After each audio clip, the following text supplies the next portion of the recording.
তোমার সাথে আমার আলাপ হয় ফেসবুক থেকে। আমি সেভাবে চিনতাম না তোমায়। কয়েকটা ছবি দেখেছি, দু একবার প্রোফাইল ঘুরে এসেছি তার আগে। তারপর যখন প্রেমে পড়লাম, তখন আমাদের 2 মাস চলছে বন্ধুত্বের। যদি বোঝাতেই হয়, গোটা 5 প্রোফাইল পিকচার, গোটা 10-12 কভার, আর প্রায় শখানিক পোস্ট। এই ছিল আমাদের সম্পর্কের টাইম লাইন। তুমি ছেড়ে গেছো যে কদিন হলো, তারও একটা টাইম লাইন আছে। গোটা 3 প্রোফাইল পিকচার, গোটা 6 কভার, ধরে নাও গোটা 50 পোস্ট। কি অদ্ভুত ভালোবাসা ছিল আমাদের। ছেড়ে যাওয়া, থেকে যাওয়ার টাইম লাইন সব কিরকম পাল্টে যায়। তারপর যেদিন আমি তোমার ব্লক লিস্টে যাই, সেদিন থেকে কত লেখা লিখেছি, কত পোস্ট শেয়ার করেছি, তুমি হয়তো দেখোইনি, বা দেখেছো হয়তো বন্ধুদের প্রোফাইল থেকে।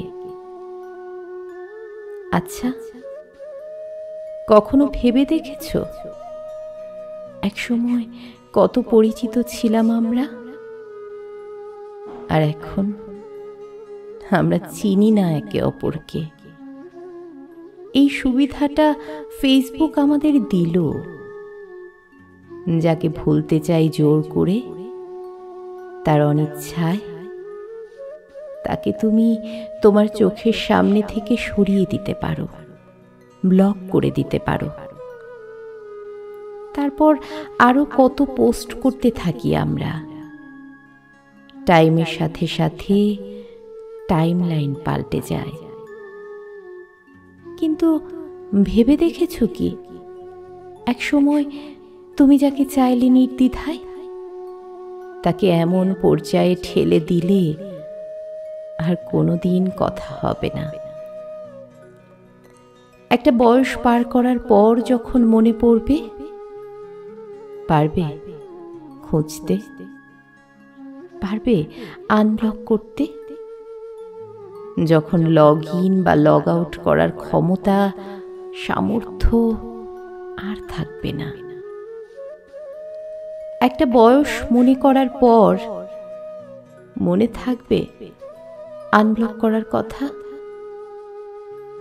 শুধু এইটুকু বলার ছিল তোমায়, ফেসবুক থাকবে তো চিরকাল। সময়ের সাথে সাথে আরো যুবক হবে আমরা, কিন্তু এই জগতেই আরো পুরনো হতে থাকব। তখন চাইলেও ব্লক লিস্ট থেকে আর ফ্রেন্ড লিস্টে যেতে পারবো না। জীবন এরকমই, ছেড়ে যাও যদি তুমি চাও, থেকে যাও যদি তুমি চাও, ভুলে যাও যদি তুমি চাও। মনে যদি থাকে, মনে থাকবে। জোর করে মুছে দিলে ফিরিয়ে আনা যায় না। একদিন সবাই পাসওয়ার্ড ভুলে যায়, তা জীবনের হোক বা ফেসবুকের। তখন কিন্তু চাইলেও আর ফিরিয়ে আনা যায় না। সম্পর্ক না থাক, সংযোগ যেন থেকে যায়, ওটা রাখতে হয়।